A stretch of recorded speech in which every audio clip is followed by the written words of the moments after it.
Hey, pal, what you got there? Hey, man, look, I've got some fan mail. No kidding. Yeah, I never thought anybody would take some time to actually write a letter to me to tell me how much they like the show. And here, let's read this one, all right? All right, sure. Okay, John. I got your name right. Yeah, my name is Lowry. I'm 7 years old, and I wanted you to know that I think you are so funny. Aw. Yeah, I like it when you fall down. Please keep falling down. I really can't stress that enough. Thank you for making me laugh. Oh, Yeah. You do fall down a lot. Well, that's not the point. The point is I got some fan mail here, and I got 5. Isn't that crazy? That is totally crazy. What's that? Fan mail, baby! Yeah! You have so many more than I do. Well, you know, I got a lot of fans. Wait, why does the handwriting all look the same? I don't know. I guess that my fan base just cares about their penmanship. Okay. Dear Brandon, I'm your biggest fan. That's what they all say. I've watched every single one of your shows. They care. And please remember to give me a call sometime. You have to interact with your fans. Love, Aunt Janet. Brandon, are all these letters from your Aunt Janet? Yeah. That's a good aunt. I know. You want me to get her to write you one too? Yeah! Yeah.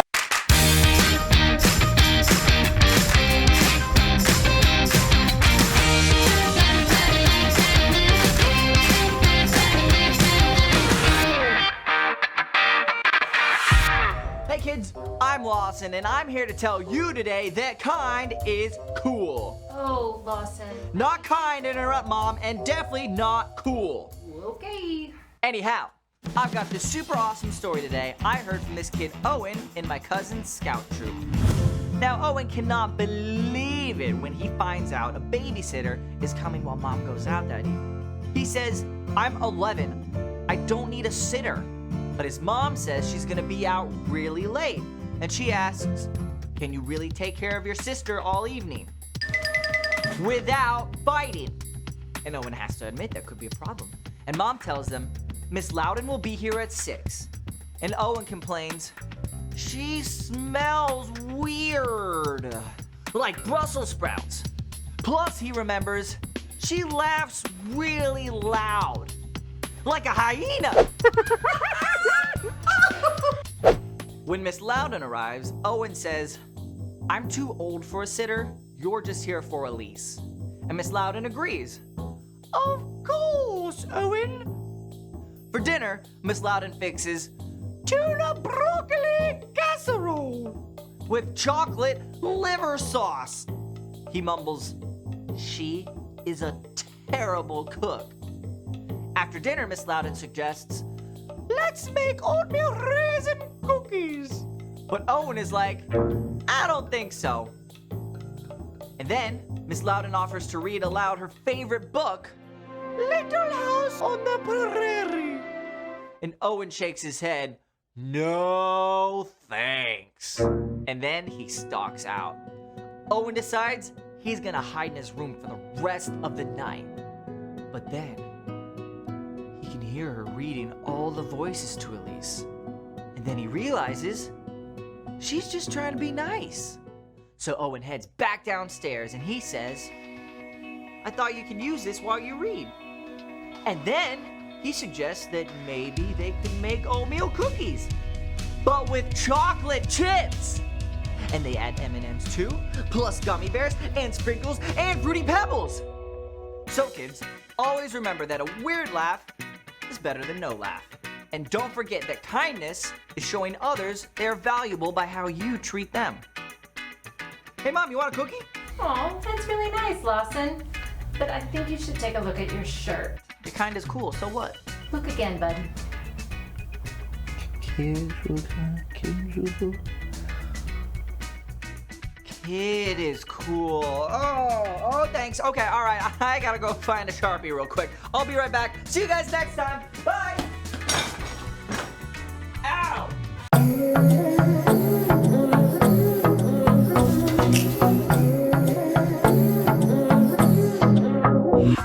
Got a rhythm in my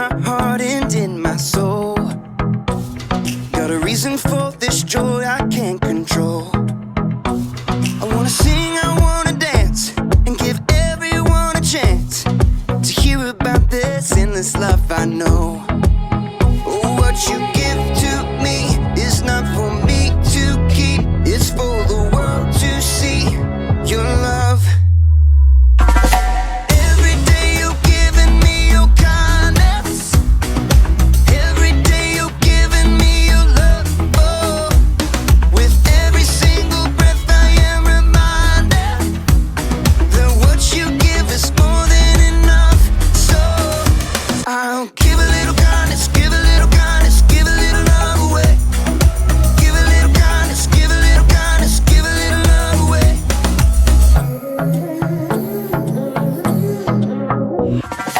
Yeah, you make me shine, you make me glow. You pick me up when I am feeling low. I wanna sing, I wanna dance, and give everyone a chance to hear about this endless love I know.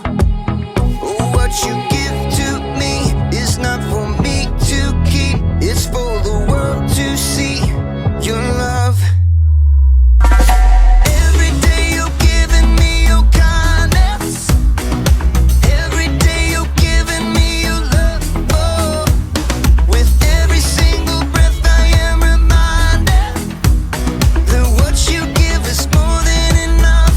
So I'll give a little kindness, give a little kindness, give a little love away.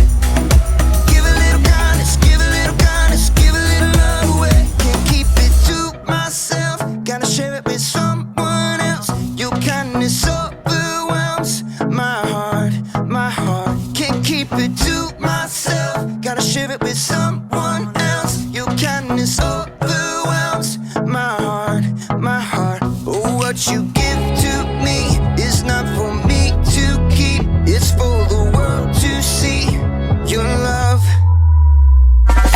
Every day you're giving me your kindness, every day you're giving me your love.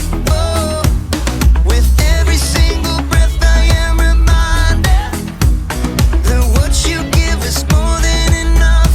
So I'll give a little kindness, give a little kindness, give a little love away. Give a little kindness, give a little kindness, give a little love away. Give a little kindness, give a little kindness, give a little love away. Give a little kindness, give a little kindness, give a little love away. Every day you're giving me your kindness, every day you're giving me your love. Oh, with every single breath I am reminded that what you give is more than enough. So I'll give a little kindness, give a little kindness, give a little love away. Give a little kindness, give a little kindness, give a little love away.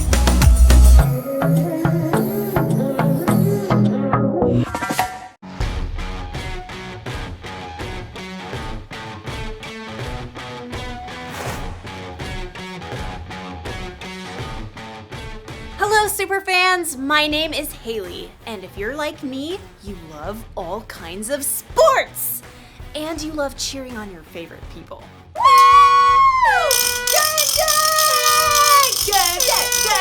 And you do this because you really love kindness. Kindness is showing others that they are valuable by how you treat them. One thing I've learned as a superfan is that kindness isn't the same for everyone. You have to use different kinds of cheering for different kinds of people. For instance, you don't want to use your air horn at the golf tournament. I learned that one the hard way. You have to cheer one way for a baseball team, another way for tennis, and then soccer, and even racing!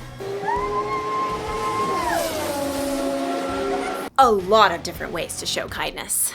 So if you want to show someone they're valuable, you can cheer for them, or like you'll see in today's story, you can give a little extra.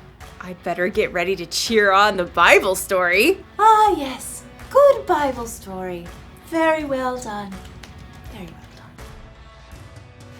done.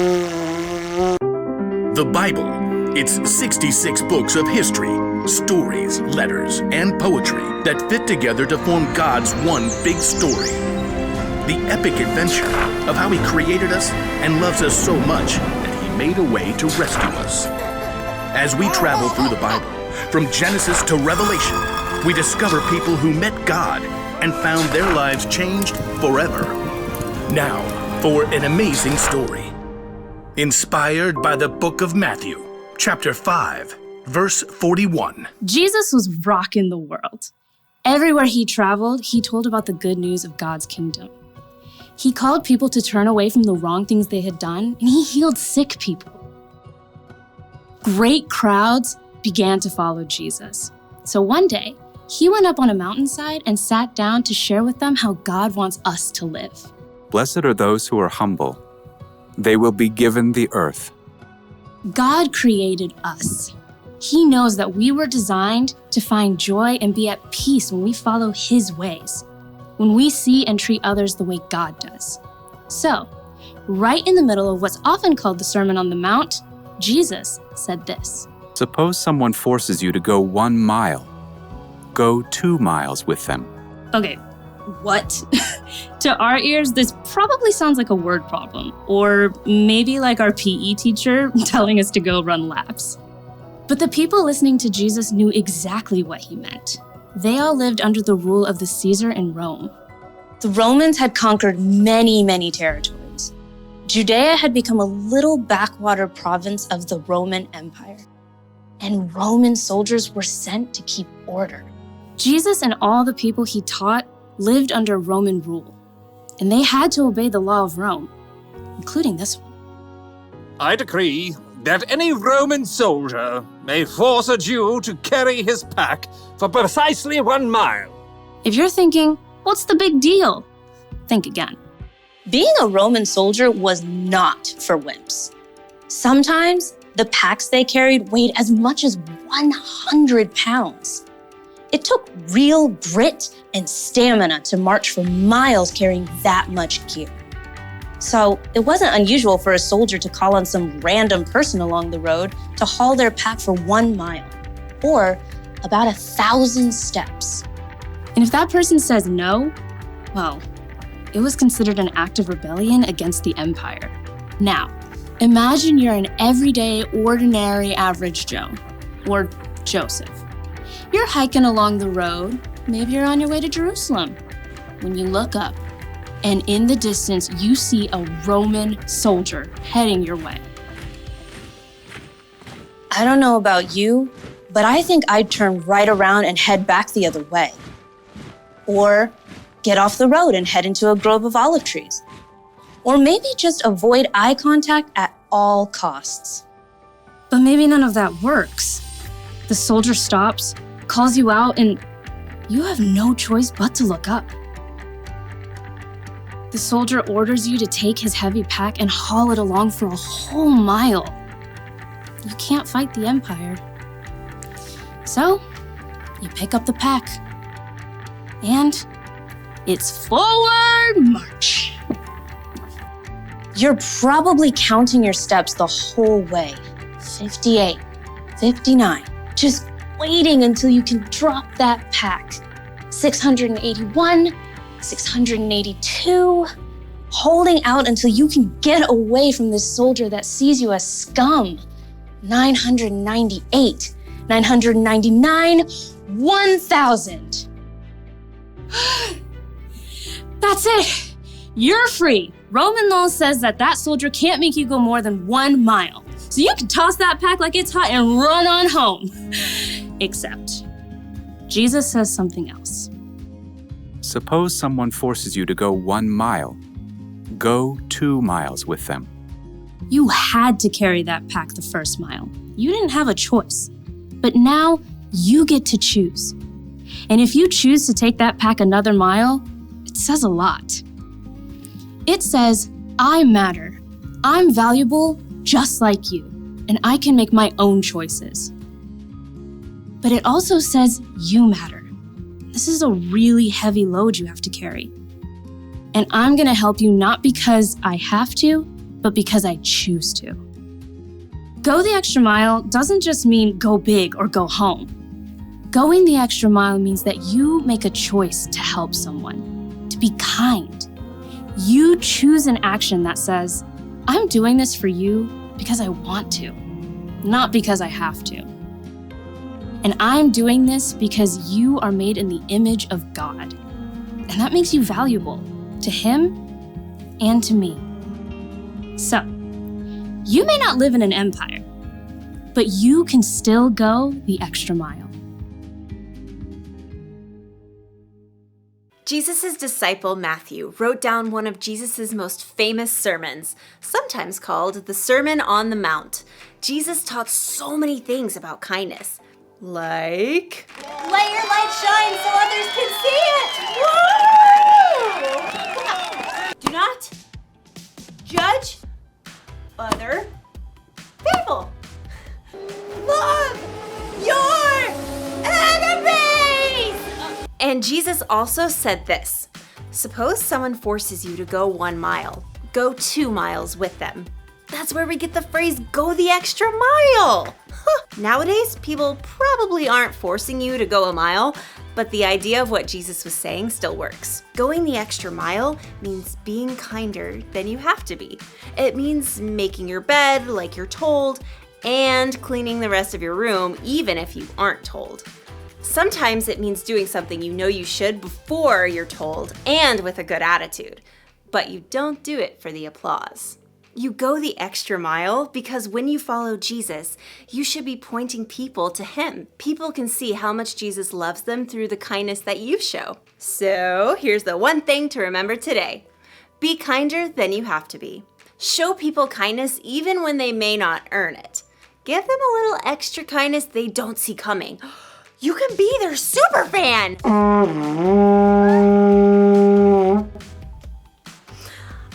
I did not see that coming. Goodbye, everybody. Woo!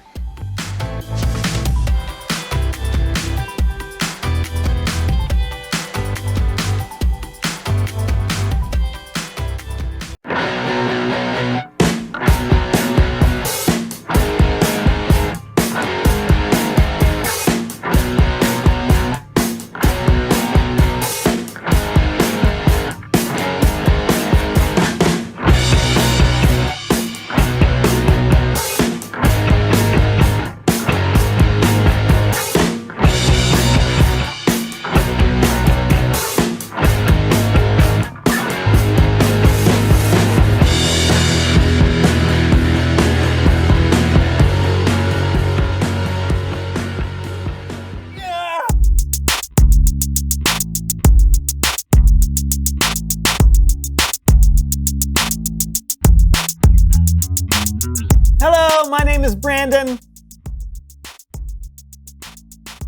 Hello, my name is Brandon. Hello, I'm Brandon, and this is the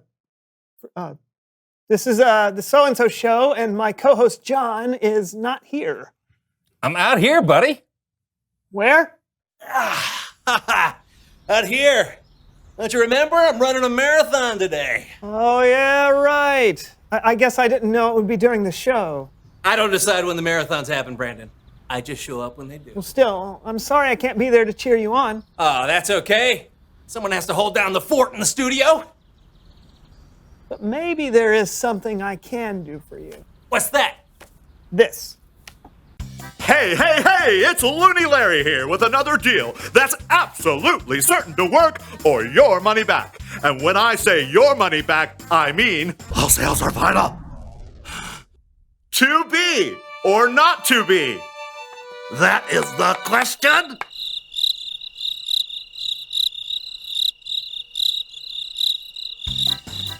You don't have to be sad that no one came to see your one-person, 8-hour production of Hamlet. Because now, with Looney Larry Enterprises, there's Rent-A-Fan!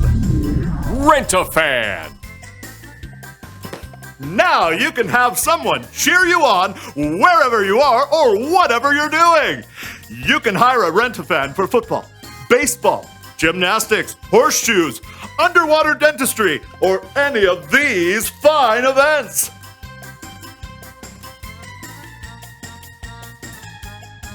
I even hired one for this commercial. Woo-hoo!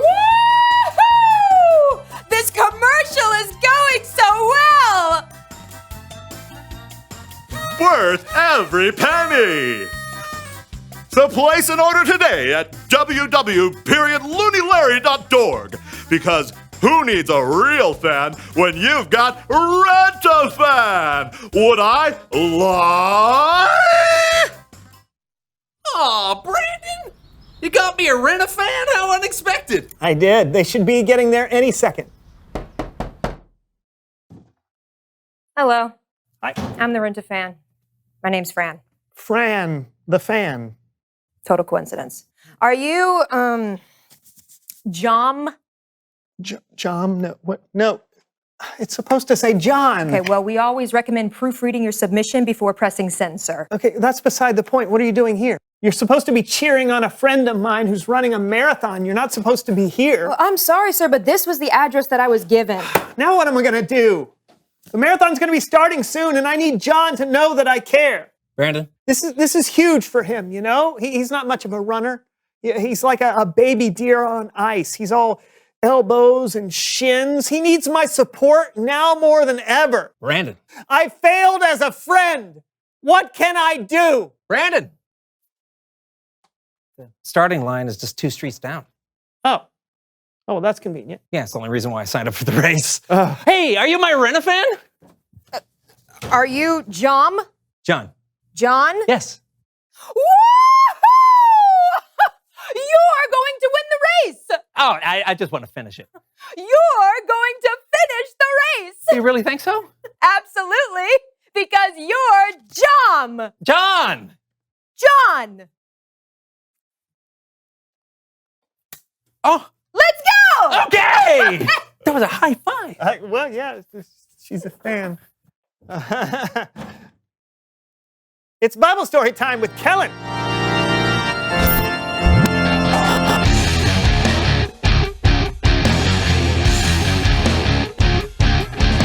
Hey guys. Hello, Kellen. Hey, Kellen. John's running a marathon during the show today. But why? Because he's the best! Thank you, Fran. You deserve it! Wow. Okay. What are we talking about today, Kellen? Well, we're not talking about running exactly, but we are going on a little trip. Check this out. Jesus said, suppose someone forces you to go 1 mile. Go 2 miles with them. Now, why would anyone force you to go a mile? Well, today they probably wouldn't. But back in Jesus' day, there was a law that said if a Roman soldier needed someone to help carry his pack, he could order someone to carry it for up to 1 mile. Jesus was saying, if someone orders you to do that, don't just carry the pack for 1 mile, show kindness by carrying it for 2 miles. That's where we get the phrase, go the extra mile. Here's what it might look like today. Meet Becky and Bathilda. Both are good students who pay attention in class, but watch what happens when their teacher asks them to clean up their tables before they leave. Yes, ma'am. Fine, whatever. Both girls are doing exactly what their teacher asked them to do, but Becky is doing it with a good attitude, while Bathilda isn't. Becky's even cleaning up the rest of the room, not because she was asked to, but because that's what it looks like to go the extra mile. Can I be done now? Thanks.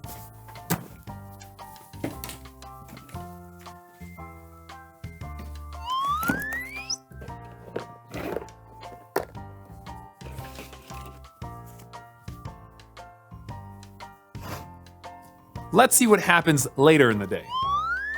It must be lunchtime, and it looks like a few people missed the trash can. Not my mess. Bathilda has a good point. Why should she have to clean up a mess she didn't even make? But then, when you go the extra mile... Oh, looks like someone missed.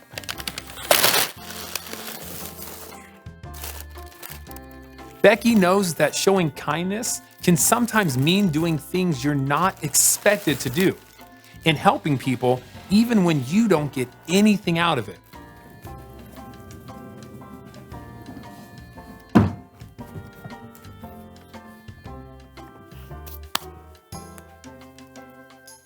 Going the extra mile is being kinder than you have to be. It's doing more than you're asked to do. And it's not so you get anything out of it.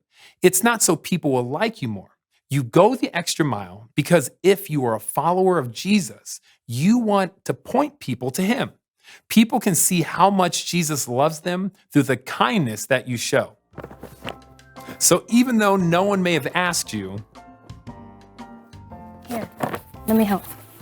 you can still choose to go the extra mile and share God's love and kindness with others. Thanks. So what do you say, fellas? Are you ready to go that extra mile? Did you say extra mile? Kellen? Yeah, but it's just a metaphor for unexpected kindness. Oh, I'm in. Me too, Kellen. Thanks for the story. You bet. Happy running. Thanks. How's the marathon going, John? He's flagging, but he's not giving up. That's right. Did you do any preparation? Of course I did. I had 3 plates of spaghetti. The night before the race, it's called carbo loading. Look it up. Okay. Sari? Keep the show moving, Brandon, please. Just keep the show moving. Please reveal the Reveal the question! Oh. Have you ever received unexpected kindness? Has someone ever gone out of their way to make your day a little better just because? Ooh, my roommate cleaned out my cat's litter box yesterday. That was awesome. Can that be my answer? Sure. Talk about it together. Have you ever received unexpected kindness? Hey, John, now that the show's over, I can come cheer you on in person. I'm almost done now. You've only been running for like 5 minutes. Well, how long is a marathon? The fastest anyone has ever run one is around 2 hours. What? What? Oh, come on! We're almost to the starting line. Oh, we haven't started. Well, until next time, I'm Brandon. And that's John. And this has been the So-and-So Show. We'll see you next week. Come on, John, let's go! Come on, John. We're so close. It's starting. Over there. Come on. Let's go. John! Come on! We can do it. 1, 2, 3, and